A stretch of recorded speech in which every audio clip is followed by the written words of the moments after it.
Paul Skenes joining us right now, Rookie of the Year in the National League. Dude, Paul, a big son of a bitch, by the way. He got taller. Scoop He was got big, taller and then I since was he like, got the whoa. award. Yeah. Dang. All right. What was your favorite part of the night? Oh man, sitting next to Tracy Morgan. Yeah. Yeah. That He was was cool. here the whole time? Yeah, he was alternating between me and Tarek, and I think we were kind of giving each other looks a little bit, like, all right, who wants to take the next shift? What was the talking funniest? to him. What was the funniest thing that he said? Yeah, no, can't. Yeah. No. I saw him practicing his speech at one No, point. so Did you see that? he was studying it when he wasn't talking to us too. He was studying it, which makes it a little bit funnier, I think, when he lost his spot. But hey, that meant that he got to kind of give us some of his raw thoughts a little bit. But yeah, it was cool. Past season, I was sitting next to Aaron at a Knick game, and he said this to me, word for word.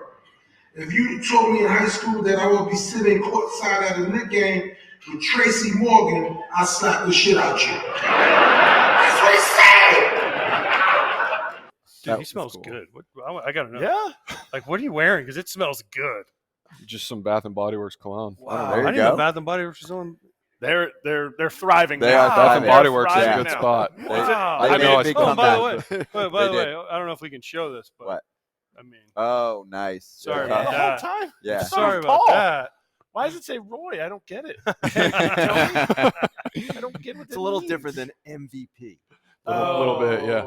It's a little different. That's Yeah, right. give it time. That's right. Oh. So when you were up there, and obviously, you talked about how you want to make it easy for writers, right? Can you explain like kind of the backstory of what you're thinking there when you're like, all right, I want to make sure that this is a unanimous decision when I'm going into season after season to be a Cy Young, and how you're kind of trained brain-wise because you're new to the league. This was your first year. Yeah, I mean, that's the goal. You saw what Tarek did with the unanimous Cy Young award. I think that's, probably the coolest honor in terms of getting an award like this is the unanimous Hall of Fame selection too, like having everybody kind of agree that, you're the guy a little bit. So, hopefully, that's the goal. That's, one of the things that's pushed me a little bit this off season. So, just, something to work for and look forward to next year. Paul, toward the end of the season, there was a great debate. Paul Skenes, Jackson Merrill, even Jackson Churio entered the conversation. How much were you paying attention to that? How much were you conscious of just the question of who was going to be the Rookie of the Year? Yeah, I mean, the only reason I really saw it and paid attention to it is just because it was kind of on the TVs in the clubhouse, and then we had fans, kind of yelling it at me in the stands. So other than that, I didn't see a whole lot of it. But yeah, I mean, it's one of those things like, we win the Rookie of the Year, and then we go on and have a great career, or we don't. And so the Rookie of the Year is kind of like, it's cool and all, but there's still a lot to be accomplished. So they both had really good seasons. I got to face Churio. I didn't get to face Merrill. Got to meet him. Got to meet both of them. But there's going to be a lot of battles in the future. So I don't, got the award this year, which is great and all, but we're going to get to face each other a lot, over the next, hopefully many years. What's next? Spring training. Yeah. I mean, obviously. What, in your mind, are you thinking you saw Scuba, you saw Sale? You're thinking, I want that trophy next, right? That's obviously as a pitcher. Now, the MVP has happened before for some Verlander, Kershaw, those guys. Is that what's on your mind? Like, is that the next step you think you can get to? Yeah, I think so. I think the awards are great. I think it's a product of really just not putting limits on yourself. Because you saw the route. Obviously, you see the routes that Verlander and Scherzer and Kershaw do. They win it. They were winning it every year. But Tarek and Chris, they won it, after some adversity. So there are a lot of different ways to win that award. So really, it's not about winning an award. In my mind, it's about going out there and, executing at a very high level, and then, the awards and all that stuff will come. And if your team wins, I think it becomes a little bit easier. So that's definitely, first and foremost, winning. Paul, what's the thing that you want to improve most upon as a pitcher this year? Probably just attacking the zone more. especially at the right times. I think there were a lot of times last year where I just put myself in bad positions a little bit. After the season was over, I had one of the analysts actually at LSU run some numbers for me on Scooble and Sale and then me, and they pretty much led in just about every category, which shows that that's how you pitch at a very high level. That's how you win those awards is winning the first 2 out of 3 pitches, strike percentage, first pitch strike percentage, stuff like that. And those are kind of the process oriented goals that I'm focusing on this year a little bit more. All right, you brought something up there. You had to go back to LSU to get some analytic. They're locked in there, come though. on, No. Pirates. Let my guys get some analytic devices. No, our analysts with the Pirates are very good. I know. Yeah, no, You it was wanted just some canes and you wanted some roots. Yeah, He wants that NIL money.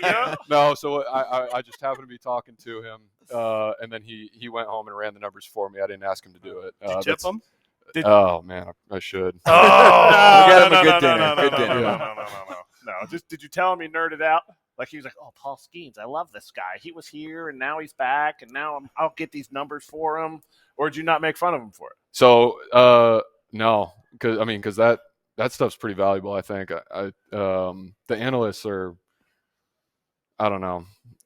Sometimes they get in the way, but a lot of the times they have really good stuff. Like they came to me, during the year last year and said, "Hey, you should throw your sinker more to lefties with 2 strikes." And I was like, "Okay, let's try it." And then it works. So usually if they're coming to you with something, they're probably right. So the analysts, sometimes they're a little off, but you should probably listen to them. Usually They know what they're talking about. Yeah. But you Yeah. also need to make sure like that's like freak stuff you're talking about. Like that's like, hey, you should throw your 2-seamer a few more times. Or like I talked to Radley Haddad, and he's like, dude, this splinker that he's throwing, this was in spring training. He's like, it's a joke. And he just learned it 2 days ago. And I'm like, this isn't, you do realize that you're a freak, right? So Radley was the one who actually came up to me. We were at Dodger Stadium, and he's the one who told me that. And Radley's one of those guys where I just, if he says something, I listen. He's really smart, but I don't know. It's show up every day and do the work. I think there is a little bit, because working out at LSU and that kind of thing, you're around. I'm around college guys a little bit more, and I think I have realized that I can make the ball do a little bit different things than what they can do, and they got really good stuff. But I don't know. It's just, just go out there and execute. At least we realize that now. Yeah, exactly. All right, so my last one is, so you get up here, right, to the show. You prove that you should be up, whatever it was, May, okay?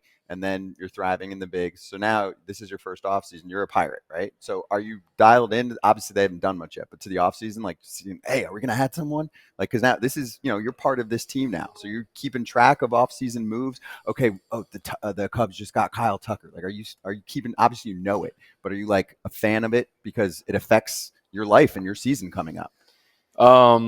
More so just within our team. Obviously, you can't miss the Tuckers, the Sotos, those transactions.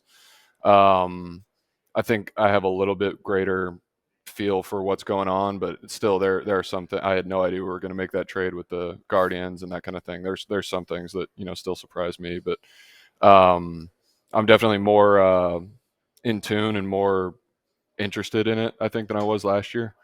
But yeah, I mean, it's more than anything just because I don't have anything else to do besides worry about us putting a really good team together to win next year. So that's the goal, and whatever I have to do in December, November, December, January, which is worrying about these things to a much greater extent than I was last year. What do you do in your free time? Sorry, what you said you don't have much else to do.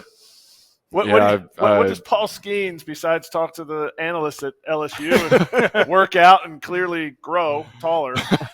What do you got going? I like to cook a little bit, but Like what? steaks. Yeah. Gumbo? No. Okay. He's I not. know- No, he's not it's- from I Louisiana. know he's not so- from there, but Yeah. you live there and you go back. I've eaten it a little bit. I don't know how to make it. Steaks. Yeah, I'm pretty much a one-trick pony. Mhm. It's okay. But I'd It's the like right to think thing. I'd like Right to thing to think I'm make. Yeah. really good at it. All right. Two things before we let you go. One, Livy's here with you, obviously. I mean, you're talking about you don't have anything to do. I mean, you could get married. You could be baseball's power couple. That would be on the list. Things people want to see. Try to put a man on. I'm not saying. Try I'm to just put a saying man. It's in like- the future. But if he doesn't have stuff to do, I'm sure she could come up with stuff. Because we're all married. And we all know once you get married, they have a million things to do for you. Like I can't run that out we of don't chores. do. I can't. Yeah, true. I can't run out of chores. Like it's never so no pressure. Just saying, think of the power couple you guys could be. Baseball's power couple. But before we let you go, we had Barry Bonds sitting here. We had Scooble and we had Sale. And Scooble has said in the past, if he could face one guy, it would be Barry. And he's like, I'll strike him out. And I'm like, trust me, you don't want that, okay? Yeah. So if you could face one person in history, who would it be? Man. Yeah, I mean Barry's up there. I think just for the history of the game, the Babe Ruth, Lou Gehrig's. How many splinkers you throwing? A lot? Yeah, I'm probably just gonna. Because you named a lot of lefties. Yeah, and I throw those a little bit more because of Radley with 2 strikes. Full circle Right. story. How do I get Babe Ruth out? Yeah. Babe Ruth ain't seen nothing You like go to that. the- Skenes. If you go to the Sorry. LSU guy, you say, hey, can you run a program on how I would get Babe Ruth? That'd probably be an interesting find. What was the exact quote? Didn't see no. All he saw was dumpy cutters and sinkers. He ain't seen Paul Skenes. No, Babe Ruth ain't building no houses with Paul Skenes out there. No chance. That's right. Well, Paul, awesome Thank night. you. Thank you for Thank you, stopping man. by. Thanks for being accessible. Obviously, a ton of people want to hear from you, and this is super cool. And your story's motivating. So thanks for stopping by, man. Good to see you in person. Yeah, appreciate Congrats, y'all. Paul. Appreciate you. Thanks, man. Congratulations.